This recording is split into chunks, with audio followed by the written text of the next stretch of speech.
Bismillahirrahmanirrahim. Assalamualaikum warahmatullahi wabarakatuh. Bismillah, alhamdulillah. Allahumma salli ala Sayyidina Muhammad wa ala ali Sayyidina Muhammad. Alhamdulillah, pada malam hari ini kita sudah nyampe pada malam 14 bulan Ramadan. Mari kita lanjutkan daripada kajian kitab Habib Ali Al-Habsyi. Bismillahirrahmanirrahim. Dikatakan oleh Habib Ali Al-Habsyi, al-ajalatu minasyaitan. Tergesa-gesa itu bagian dari pekerjaannya syaitan. Saat kita menginginkan sesuatu, itu kuncinya harus sabar. Dan saat kita mendapatkan nikmat, maka kita hendaklah bersyukur kepada Allah Subhanahu wa ta'ala.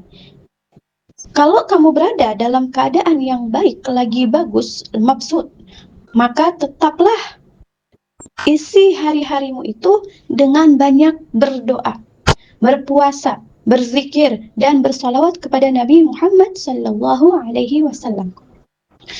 Maka Allah akan menemanimu dan memberitahu solusi untuk segala kesulitanmu dan masalahmu.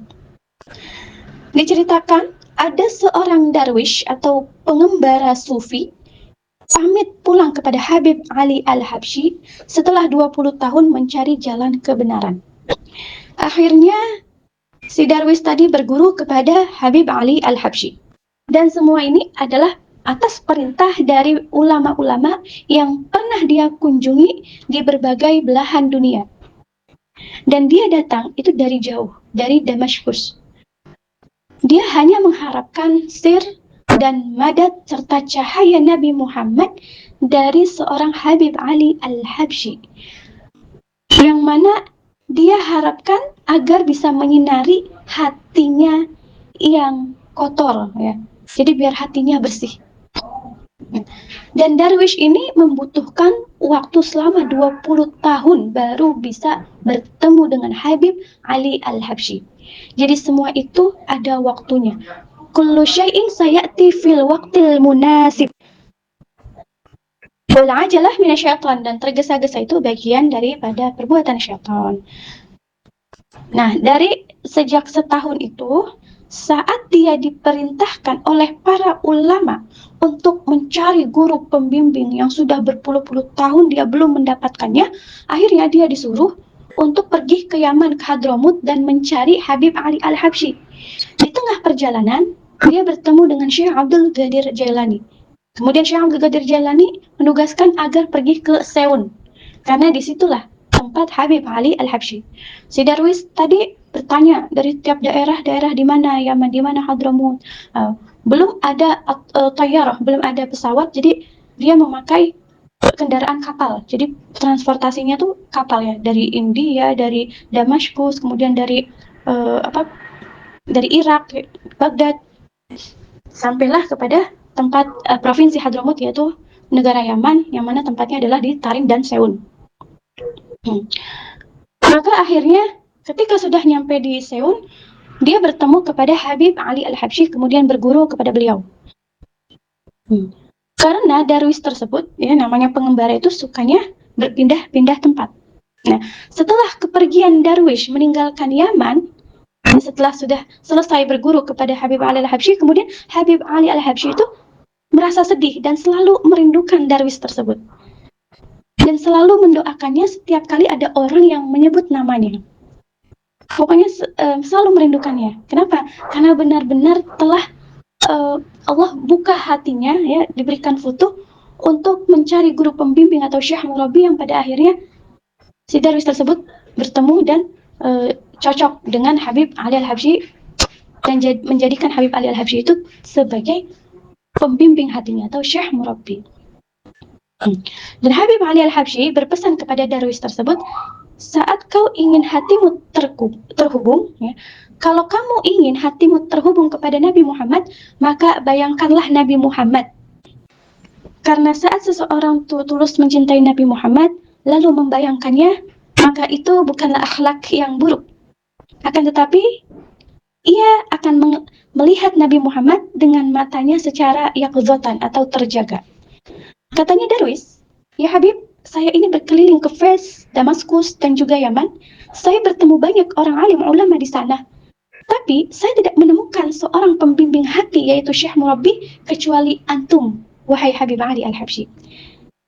Teman-teman yang saya hormati, setelah Habib Ali Al-Habsyi selesai sholat asar, beliau bertausiah di depan jamaahnya, yaitu ada dua jenis orang di dalam berdoa kepada Allah Subhanahu wa Ta'ala.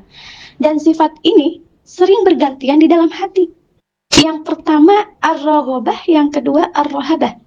Kalau ar-raghabah itu artinya kalau seseorang itu berzikir, saat seseorang itu berzikir kepada Allah dan mengingat Allah, itu dikarenakan dia yakin atas karunia-Nya Allah yang luas, dan dia yakin Allah itu tidak menolak dosa dari seorang hamba yang pendosa.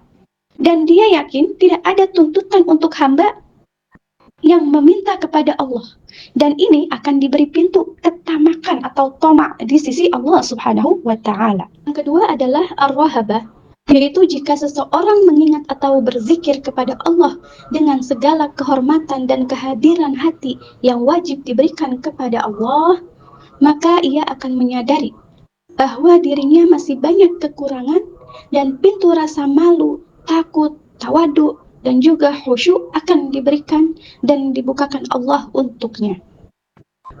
Teman-teman yang saya hormati, ahlul hijab, itu kata Habib Ali Al-Habsyi adalah orang yang hatinya ada penghalangnya disebabkan karena maksiat.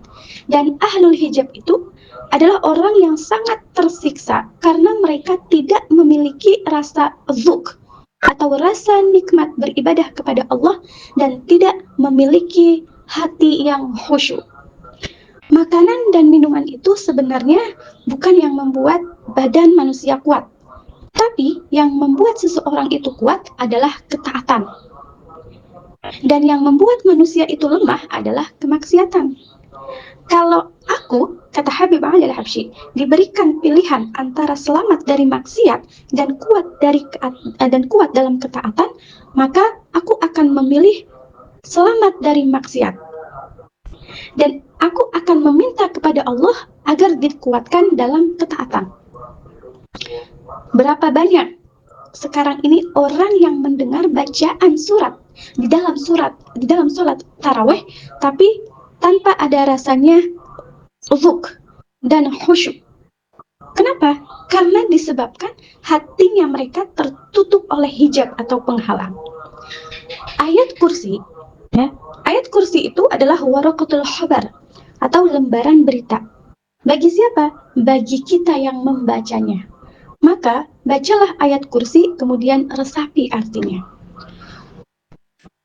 Lalu menangislah kepada Allah, tangisi dosa-dosa kita mumpung kita masih ada dalam malam Ramadan. Dosa kita ini banyak dan juga besar. Walaupun tangisan kita ini akan menjadi kecil di hadapan Allah sebab kelalaian dan kemaksiatan kita, tapi rahmat Allah Subhanahu wa Ta'ala itu sangatlah besar, sangatlah luas, dan ampunan maghfirah Allah itu amatlah besar. Karena Allahu Akbar, karena Allah itu maha besar. Ya Allah, mari kita berdoa. Kita berharap dengan tangisan ini dosa-dosa kita Allah lenyapkan. Dengan tangisan ini dosa-dosa kita dihapuskan oleh Allah, dihilangkan sebab Allah memandang kita dengan pandangan rahmatnya. Allahumma ya Allah yanzur ilaina wa yakshif hijabana wa kama asma'una yudhiquna ma'ada ma'nan illa rabbuna. بركة الحبيب أبو بكر على طاس والحبيب علي الحبشي وعلى هذه النية وكل نية صالحة ولا حضرة نبي محمد صلى الله عليه وسلم. الفاتحة.